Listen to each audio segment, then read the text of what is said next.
दोस्तों अकेडमी आप सभी के लिए बन चुका है वन स्टॉप डेस्टिनेशन, जहां पर आपको free live classes, daily free live test, unlimited practice और स्ट्रक्चर कोर्सेज देखने को मिलते हैं। साथ ही साथ दोस्तों ऑफर भी आप सभी के लाइव हो चुके हैं। 6 महीने के साथ 2 महीने का और 24 महीने के साथ 4 महीने का और 12 महीने के साथ 12 महीने का एडिशनल सब्सक्रिप्शन, एक्सटेंडेड सब्सक्रिप्शन आपको बिल्कुल फ्री ऑफ कॉस्ट दिया जाएगा अगर आप सब्सक्रिप्शन लेते हो 30 सितंबर से पहले पहले। दोस्तों यहाँ पर आप सभी को पता है कि प्राइजेस बहुत ही जल्द इंक्रीज करने वाले हैं, तो सब्सक्रिप्शन ले लीजिए भाई। एयरफोर्स में कुल मिला के 1000 से ज़्यादा लर्नर्स ने क्वालिफाई किया है भाई, और ग्रुड air force batch X and Y के लिए लाइव हो चुका है, जिसमें आपको इंडिया के top educator Priyank Prabhas sir, Ankit Awasthi sir, Neeraj Sharma sir, Jitesh Parashar sir, Uday Singh Chauhan और अभय शर्मा सर के द्वारा टीच किया जाएगा। यहीं पर अगर आप एनडीए को टारगेट कर रहे हैं तो एनडीए के लिए लक्ष्य एनडीए 2 क्रैश कोर्स 2021 लाइव हो चुका है। नरेंद्र सिंह तोमर सर, बिंद्या बटला मैम, विकास सोनी, श्याम शर्मा, सौरभ कुशवाहा और सुनील कुमार गुप्ता सर के द्वारा आपको टीच किया जाएगा। 22 सितंबर से लेकर 5 नवंबर तक ये बैच चलने वाला है और 1500 से ज़्यादा अनअकैडमी लर्नर्स ने एनडीए को क्वालिफाई किया है। सिंपल आपको टेन्योर चूज करना है, कितने मंथ के लिए आप सब्सक्रिप्शन लेना चाहते हो। अनअकैडमी लर्निंग ऐप को डाउनलोड करने का लिंक वीडियो के डिस्क्रिप्शन में दिया हुआ है। उसके बाद आपको सिंपल यहाँ पे एंटर करना है, हैव अ रेफरल कोड में इंडियन एंटर करने से आपको डबल बेनिफिट मिलेगा। एक तो आपको सारे ऑफर मिलेंगे जो लाइव रहेंगे, साथ ही साथ एडिशनल आपका जो प्राइस बनेगा टोटल उस पर 10% का इंस्टेंट डिस्काउंट देखने को मिलेगा। सो जरूर से ज्वाइन कीजिएगा। और मैं फ्री लाइव क्लासेस भी अनअकैडमी पर लेता हूँ, तो मेरी फ्री स्पेशल क्लासेस को आप ज्वाइन कर सकते हो। सुबह 9 बजे, 1 बजे, 4 बजे, 6 बजे और रात को 9 बजे होती है, जो कि स्पेशली रहती है Indian Navy, Indian Coast Guard, Indian Air Force और आर्मी एमएनएस के लिए। देखिए, आज की इस वीडियो में हम बात करने वाले हैं साइंस की पार्ट 4 के बारे में। इसका 3 पार्ट आपको पहले ही प्रोवाइड करा दिया गया है। अगर आपने नहीं देखा है तो आप चैनल पे जाकर के देख सकते हैं, ठीक है। इसका आपको 3 पार्ट पहले प्रोवाइड करा दिया गया है। ये चौथा पार्ट है जिसमें हम 25 क्वेश्चंस को डिस्कस करेंगे, जो कि बिल्कुल मोस्ट इंपॉर्टेंट रहेंगे और हमको डिटेल में बिल्कुल नहीं देखेंगे। इनको हम शॉर्ट में देखेंगे, क्योंकि एग्ज़ाम में आपको डिटेल नहीं आना है, नॉर्मल आपको क्वेश्चन का आंसर याद होना चाहिए बस, ठीक है। तो हर एक क्वेश्चन को हम नॉर्मली देखेंगे, ठीक है। तो चलिए स्टार्ट करते हैं आज का वीडियो। इसमें पहला क्वेश्चन दिया हुआ है कि रतौंधी किस विटामिन की कमी से होता है। Night blindness is caused by the deficiency of which vitamin. Vitamin A, vitamin B, vitamin C या विटामिन डी। तो विटामिन ए की कमी से रतौंधी होता है। किसकी कमी से होता है? रतौंधी, मतलब नाइट ब्लाइंडनेस, ठीक है। नाइट ब्लाइंडनेस या तो रतौंधी। इसका राइट आंसर हो जाएगा option number A. Next question देख लेते हैं। नेक्स्ट क्वेश्चन है कि एक सामान्य नेत्र की स्पष्ट दृष्टि की न्यूनतम दूरी क्या होती है। मतलब what is minimum distance of distinct vision for a normal eye. मतलब नॉर्मल आई के लिए जो एकदम स्पष्ट देखने की न्यूनतम दूरी कितनी होती है, तो वो होती है 25 सेंटीमीटर। कितनी होती है? 25 सेंटीमीटर होती है। तो इसका राइट आंसर हो जाएगा हमारा ऑप्शन नंबर डी। क्या हो जाएगा? ऑप्शन नंबर डी हो जाएगा हमारा 25 सेंटीमीटर। नेक्स्ट क्वेश्चन देख लेते हैं हमारा। नेक्स्ट क्वेश्चन है कि एम्पियर सेकंड किसका मात्रक है। Ampere second is the unit of which. तो ऊर्जा की मात्रा का है, कि आवेश का, कि गति का, कि ऊष्मा का। तो इसका जो राइट आंसर हो जाएगा वो हो जाएगा आवेश की मात्रा का। तो इसका राइट आंसर होगा ऑप्शन नंबर बी। तो एम्पियर सेकंड मात्रक किसका है? आवेश की मात्रा का मात्रक है, ठीक है। नेक्स्ट क्वेश्चन देख लेते हैं। नेक्स्ट क्वेश्चन है कि निम्न में से कौन सी नोबल गैस नहीं है। मतलब एक नोबल गैस नहीं है, बाकी 3 नोबल गैसेस हैं। तो ऑर्गन, हीलियम, नियॉन या तो हाइड्रोजन।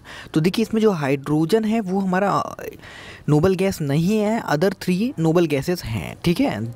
हाइड्रोजन नहीं है, ऑर्गन, हीलियम और नियॉन कैसी हैं? नोबल गैसेस हैं। नेक्स्ट क्वेश्चन देख लेते हैं। एक्स किरणों की खोज किसने की थी। तो एक्स किरणों की खोज किसने की थी? फैराडे ने की थी, या आइंस्टीन, रोंटजन, या तो फिर निम्न में से कोई नहीं। तो रोंटजन ने एक्स किरणों की खोज की थी। एक्सरे की खोज किसने की थी? एक्सरे की रोंटजन ने की थी, ठीक है। ऑप्शन नंबर सी इसका बिल्कुल राइट आंसर हो जाएगा। नेक्स्ट क्वेश्चन देख लेते हैं कि एड्स निम्न में से किसके कारण होता है। AIDS is caused by which of the following. कवक, बैक्टीरिया, वायरस या तो फिर जल के कारण। तो जो इसका राइट आंसर हो जाएगा वो हो जाएगा हमारा ऑप्शन नंबर सी। देखिए, इसमें हम आपका रिवीजन कर रहे हैं, ठीक है। जितना हमने अब तक पढ़ा हुआ है ना, तो ऐसे इतने अच्छे क्वेश्चन हैं जिसमें डायरेक्टली आपको क्वेश्चन मिलेंगे एग्जाम में, और इसका सिर्फ आप रिवीजन कर रहे हैं एक बार क्वेश्चन को देख करके। नेक्स्ट क्वेश्चन देख लेते हैं हमारा कि प्रकाश संश्लेषण के लिए किस गैस की आवश्यकता होती है। ऑक्सीजन, नाइट्रोजन, ऑर्गन या तो फिर कार्बन डाइऑक्साइड। तो कार्बन डाइऑक्साइड CO2 की ज़रूरत होती है हमें प्रकाश संश्लेषण, फोटोसिंथेसिस के लिए। किसकी ज़रूरत होती है? CO2 की ज़रूरत होती है। नेक्स्ट क्वेश्चन देख लेते हैं। पृष्ठ तनाव की SI यूनिट क्या होती है। What is the SI unit of surface tension. Surface tension की SI यूनिट क्या होती है?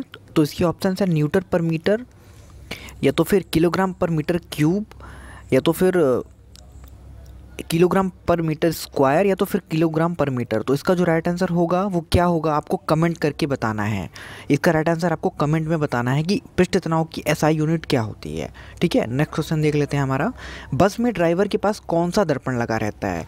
Which mirror near the driver of the bus. तो कौन सा दर्पण होता है वो, उत्तल, सामान्य, अवतल या तो फिर कैमरा।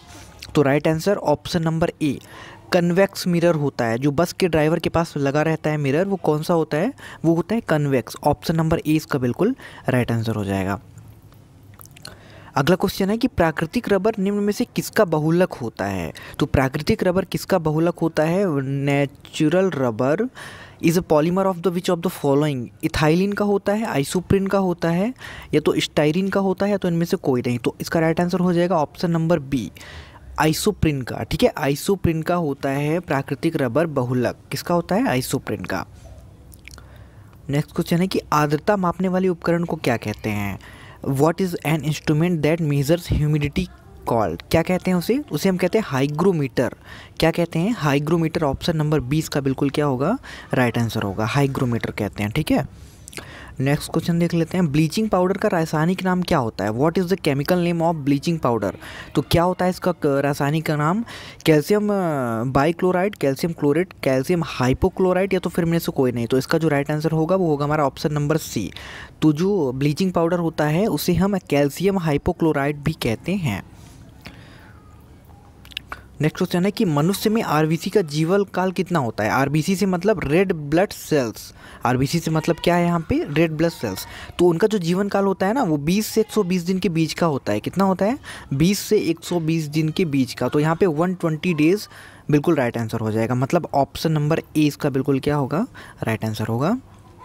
नेक्स्ट क्वेश्चन देख लेते हैं कि विटामिन डी का सबसे अच्छा स्रोत, मतलब सबसे अच्छे की बात किया है, सिर्फ अच्छे की बात नहीं किया है, मतलब बेस्ट की। तो इन चार में से कोई एक बेस्ट होगा, तो वो कौन सा होगा? पालक होगा, दूध होगा, पनीर होगा, या तो फिर लीवर ऑयल होगा। तो दूध इसका सबसे अच्छा स्रोत होगा। ठीक है, दूध, इनमें से सबसे अच्छा स्रोत कौन सा होगा? दूध होगा। नेक्स्ट क्वेश्चन देख लेते हैं कि बल्ब का फिलामेंट किससे बना होता है? ये तो बहुत ईजी क्वेश्चन है, सभी को पता होगा ये। किससे बना होता है? टंगस्टन से। ऑप्शन नंबर सी बिल्कुल राइट आंसर। नेक्स्ट क्वेश्चन देख लेते हैं। जल का तालाब कम गहरा दिखाई देने का कारण क्या है? मतलब देखने से हमें ऐसा प्रतीत होता है ना कि कम गहरा है, लेकिन रहता वास्तविक में गहरा है। तो उसका रीज़न पूछ रहा है। तो अपवर्तन होता है, परावर्तन होता है, या तो प्रिज्म होता है, या तो फिर सीधी छाप रहती है, डायरेक्ट इंप्रेशन होता है। तो क्या रहता है इसका रीज़न? इसका जो रीज़न रहता है ना, वो होता है हमारा परावर्तन। वो परावर्तन की वजह से हमें कम गहरा प्रतीत होता है। ठीक है, तो इसका right answer option number B होगा। नेक्स्ट क्वेश्चन है कि ऑटोमोबाइलों में हाइड्रोलिक ब्रेकों के कारण पर कौन सा नियम लागू होता है? जो हाइड्रोलिक, मतलब डायरेक्टली क्वेश्चन ये है कि हाइड्रोलिक ब्रेक किस सिद्धांत पर कार्य करते हैं? ठीक है, तो क्या होगा इसका रीज़न? ऊष्मा का नियम होगा, या तो आवेश का नियम, पास्कल का नियम, या तो गति का नियम। ये भी बहुत इजी क्वेश्चन और इम्पॉर्टेंट भी है। तो इसका जो राइट आंसर होगा वो होगा हमारा ऑप्शन नंबर सी। तो वो पास्कल के नियम पर बेस्ड होता है। ठीक है, पास्कल्स लॉ पर बेस्ड होता है। नेक्स्ट क्वेश्चन देख लेते हैं कि रेडियोधर्मी तत्व क्या उत्सर्जित करते हैं? जो रेडियो एक्टिव एलिमेंट्स होते हैं ना, वो क्या उत्सर्जित करते हैं? उनके अंदर से क्या निकलता है? अल्ट्रावायलेट वेव्स निकलती हैं, या तो फिर रेडियो वेव्स निकलती हैं, या तो इंफ्रारेड, या तो फिर अल्फा बीटा गामा। तो right answer option number D, alpha beta gamma radiations निकलती हैं। किसमें से? रेडियोधर्मी तत्वों से। ठीक है, नेक्स्ट क्वेश्चन देख लेते हैं हमारा। तो किसका उत्सर्जन करते हैं? वो उत्सर्जन करते हैं अल्फा बीटा गामा रेस का। ठीक है, ऑप्शन नंबर डी इसका बिल्कुल राइट आंसर हो जाएगा। नेक्स्ट क्वेश्चन हमारा देख लेते हैं कि सीसा संचायक सेल में किस अम्ल का प्रयोग किया जाता है? सीसा संचायक सेल में किस अम्ल का प्रयोग किया जाता है? Which acid is used in lead accumulator cell. ठीक है, तो इसका जो राइट आंसर होगा वो होगा क्या? ऑप्शंस देख लेते हैं। सल्फ्यूरिक अम्ल, फास्फोरिक अम्ल, हाइड्रोक्लोरिक अम्ल, या तो फिर नाइट्रिक अम्ल। तो इसका जो राइट आंसर होगा वो होगा सल्फ्यूरिक अम्ल H2SO4। ठीक है, कौन सा होता है? H2SO4 होता है उसमें। ध्यान रखिएगा इसका फॉर्मूला भी आप, H2SO4 होता है सल्फ्यूरिक अम्ल। किसमें? सीसा संचायक सेल के अंदर। ठीक है, इसको ध्यान रखिएगा आप। नेक्स्ट क्वेश्चन देखते हैं कि रात के समय आवासीय क्षेत्र में शोर का अनुमानित स्तर क्या होता है? What is the approximate noise level in residential area during night time. मतलब एक लिमिट होती है ना कि इतनी लिमिट से ज़्यादा हम ध्वनि नहीं कर सकते हैं रात के 10 बजे, या तो एक लिमिट होती है, तो वो कितनी होती है वो पूछ रहा है, ठीक है। तो ये इसका जो राइट आंसर होगा वो होगा हमारा ऑप्शन नंबर बी, 45 डेसिबल। अच्छा, डेसिबल की बात आई है तो डेसिबल किसकी यूनिट है, तो वो है ध्वनि की यूनिट। इस चीज़ को भी आप ध्यान रखिएगा, ठीक है। डेसिबल किसकी यूनिट है, ध्वनि की यूनिट है। तो right answer option number B. Next question देख लेते हैं हमारा कि पेसमेकर का संबंध किससे है। पेसमेकर इज रिलेटेड टू, तो किससे है, दिल से, किडनी से, मस्तिष्क से, या तो फिर फेफड़ों से। तो इसका जो राइट आंसर होगा वो होगा हमारा ऑप्शन नंबर ए। तो पेसमेकर का संबंध हमारा दिल से होता है, हार्ट से होता है, ठीक है। नेक्स्ट क्वेश्चन देख लेते हैं, कार के दृश्योलोकन के लिए किस दर्पण का प्रयोग किया जाता है, ठीक है। Which mirror is used for visualisation of the car. तो इसका ऑप्शंस हैं समतल, बेलनाकार, उत्तल, या तो फिर अवतल। तो राइट आंसर क्या होगा इसका राइट आंसर वही अभी हमने देखा ना, जैसे बस के साइड में लगा रहता है उत्तल दर्पण, कारों के लिए भी वही होगा, ठीक है। कारों के लिए भी क्या होगा, वही होगा। ऑप्शन नंबर सी इसका राइट आंसर हो जाएगा। नेक्स्ट क्वेश्चन देख लेते हैं कि वायुमंडल के ऊपरी भाग में ओजोन परत हमारी रक्षा किससे करती है। What does the ozone layer in the upper part of the atmosphere protect us from. तो किससे करती है वो करती है हमें पराबैंगनी किरणों से। किससे करती है, पराबैंगनी किरणों से।